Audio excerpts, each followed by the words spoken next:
In the latest irrelevant political news, President and Venal Houseplant Joe Biden did not attend this week's UN Climate Crisis Conference because he's been dead for 6 months and the whole climate thing is crap anyway. Making the announcement to what was either the White House press corps or a collection of animatronic pirates of the Caribbean purchased at the Disney asset fire sale, presidential spokeswoman Karine Jean-Identity Hire said, quote, "Speaking as a black lesbian woman, I want to assure you that this is a president who would be fully engaged in this important issue if he were fully engaged and this were an important issue. As it is, the pressing business of pulling the rug out from under our allies in Ukraine and Israel is commanding what would be all of his attention if he were paying attention, speaking as a black lesbian woman," unquote. The press corps responded by drunkenly chasing slave girls around the deck of a burning ship and repeatedly saying "R" as usual. The late houseplant's failure to show up at the UN conference was greeted with anger by climate activists and other suckers.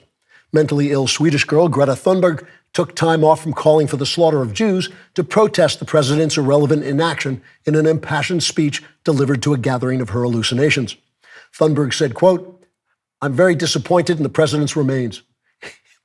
He must address this completely invented issue quickly before it develops into a totally imaginary crisis. The world is rapidly growing hotter or colder or whatever it's supposed to be doing. And if this continues or stops or whatever it's supposed to be doing next, we will soon be forced to find some other reason to be hysterical and hand over all our freedoms to faceless international bureaucrats or any of the other magical creatures who appear when I go off my meds," unquote. The anger over the lamented president's failure to show up for the UN's urgent gathering of corrupt and sinister grifters is only one of many rifts beginning to appear in the Democrat Party. Polls now show that younger Democrats are becoming disillusioned with the administration because they feel Biden just doesn't hate Jews enough. The leader of Harvard's Young Democrat Society, Adolf Jihad, speaking at a riot hosted by the university's debate club, said, quote, "We denounce the president's support of genocide because he refuses to join Hamas in their stated mission to exterminate the Jewish people.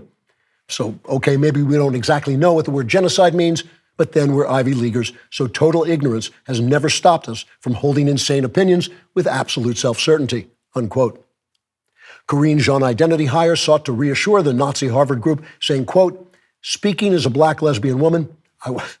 want to assure the Hitlerian half of the Democrat Party that the vocal support for Jews the president would be expressing if he were still with us will always be backed 100% by clandestine and insidious actions meant to undermine Israeli security and strengthen an Iranian nation bent on eradicating first the Jews and then the rest of us, speaking as a black lesbian woman who is speaking for a black homosexual man who is speaking to Anthony Blinken, who is secretly running the government," unquote. Some Democrats fear that the divisions in their party could lower their chances of winning the next election because Biden is now so unpopular that even the mules may cast their packets of forged votes for someone else. But the fact is the Republican Party is divided as well. Some Republicans, for instance, are intending to vote for Donald Trump, while others would prefer to shine a magic enlargement ray on Trump and blow him up to the size of Godzilla so he can crush Democrat cities beneath his enormous feet and then devour their inhabitants.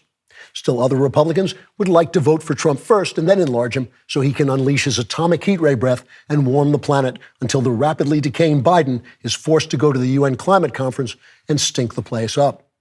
The Republicans hope these internal conflicts about Trump will be resolved in the next debate between Nikki Haley and Ron DeSantis. For more Klavan-y goodness, like and subscribe. And don't forget to subscribe to The Andrew Klavan Show wherever you get your podcasts.